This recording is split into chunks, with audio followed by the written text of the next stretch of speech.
परीक्षित महाराज ने एक बात पूछी, बड़े काम की बात है। बोले महाराज आप कह रहे हैं प्रायश्चित कर लो, पर प्रायश्चित करके मनुष्य फिर पाप करता है, और ऐसा तो है ही, पहले पाप करता है फिर उसका ताप भुगतता है, कभी कभी प्रायश्चित भी करता है, और बोले प्रायश्चित करके फिर पाप करता है।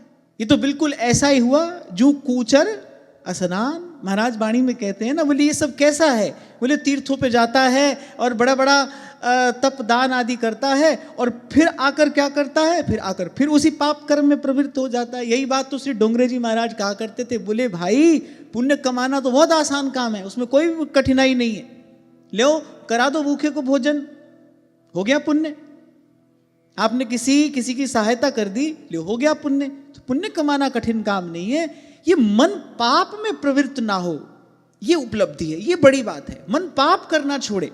एक हाथ से पुण्य करता है और दूसरे हाथ से पाप करता है, और बहुत बार तो पुण्य केवल इसीलिए करता है कि भाई बहुत पाप मैंने किए, चलो थोड़ा पुण्य भी कर लूं।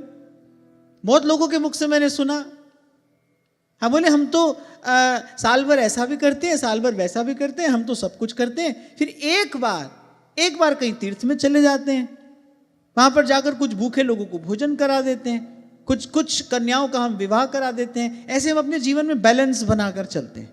ऐसे मैंने बहुत लोगों से सुना है, और खास तौर से जो सेठ साहूकार लोग होते हैं ना, वो तो ऐसे ही कहते हैं, बोले हम तो बैलेंस बनाकर चलते हैं, ऐसे सब कुछ छोड़ तो नहीं सकते, अभी सब कुछ छोड़ने की योग्यता तो हम में नहीं है, पर हम बैलेंस बनाकर चलते हैं। अपनी परिभाषा है उनकी, भजन साधन की उनकी अपनी परिभाषा है, वो उसको बैलेंस कहते हैं। साल भर पाप किया, एक बार कहीं तीर्थ में चले गए, कथा करा दी, भूखों को कुछ भोजन करा दिया, और उसको भी अपने सोशल मीडिया पे हाईलाइट करना नहीं भूलते हैं।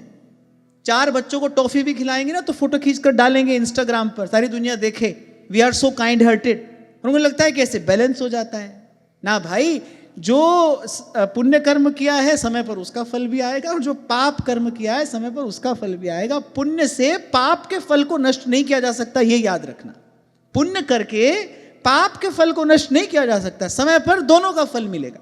तो महाराज परीक्षित ने ये प्रश्न किया। बोले महाराज ठीक है, आपने कहा कि प्रायश्चित कर ले तो मनुष्य पाप से मुक्त हो जाए, पर प्रायश्चित करके फिर पाप करता है, क्योंकि जीव की प्रवृत्ति है। गोस्वामी जी यही बात तो कह रहे हैं, कली केवल मलमूल मलीना, फिर पाप पयोनिधि जनमन मीना। और आप हम अगर अपनी स्थिति का विचार करें तो देखें, थोड़ी देर मन को छोड़ दो बिना सत्संग के, कुछ दिन सत्संग मत करो, भजन मत करो, और फिर देखो मन को छोड़ के मन कहाँ जाएगा। सहज ही मन की पाप में ही गति है। छल करेगा, कपट करेगा, निंदा करेगा, किसी से राग द्वेष का बंधन बांध कर बैठेगा, सहज ही मन की गति यही तो है। इसीलिए कहा पाप पयोनिधि जन मन मीना। तो बोले वो प्रायश्चित करना तो व्यर्थ हुआ, जैसे हाथी का स्नान करना व्यर्थ होता है। सूरदास जी कहते हैं ना, जब आऊं साधु संगत कछुक मन ठहरा, जो गयंद नहाए सरिता, जो गयंद नहाए सरिता, बहुरी वह सुभाए, हरि तेरो भजन कियो न जाए, हरि तेरो भजन कियो न जाए। और अंतिम परिणाम क्या होता है? पापात्मा भी यहीं आता है और पुण्यात्मा भी यहीं आता है। कोई लोहे के पिंजरे में बंद रहता है, कोई सोने के पिंजरे में बंद रहता है। इसीलिए तो सेवक जी महाराज ने कहा, शुभ अशुभ दुर्ग विध्वंसी दल, तब जयति जयति जग उच्चरे। साधन तो कोई ऐसा हो जो इन दोनों से मुक्त कर दे। तो सुखदेव जी महाराज ने कहा, हाँ भाई बात तो तुमने बिल्कुल सही कही है, तुम्हारा प्रश्न बिल्कुल उचित है। प्रायश्चित करता है, प्रायश्चित करके फिर पाप करता है। एक पाप का प्रायश्चित किया, उससे शुद्ध हुआ, तो लो दूसरा प्रायश्चित किया। और मैं कहता हूं विडंबना यही नहीं है, वो जो प्रायश्चित का कर्म है वो करते करते उसमें भी भूल हो जाती है। अब शास्त्रों में अनेक अनेक प्रकार के प्रायश्चित बताए गए हैं, बड़े कठोर कठोर तपों का विधान किया गया है। भाई ऐसा पाप हो गया हो तो ये प्रायश्चित करो, ऐसा पाप हो गया तो ये प्रायश्चित करो। और कलयुग के मनुष्य की तो सामर्थ्य नहीं है वो प्रायश्चित करने की।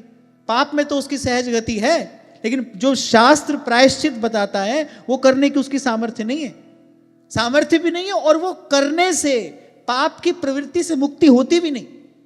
जैसा मैंने कहा ना, एक पाप का प्रायश्चित करेगा, वो करके शुद्ध होगा, लियो दूसरा पाप करेगा। तो बात तो तब बने ना जब मन पाप करना छोड़े, जब मन की पाप में गति ना हो। और भाई ऐसा साधन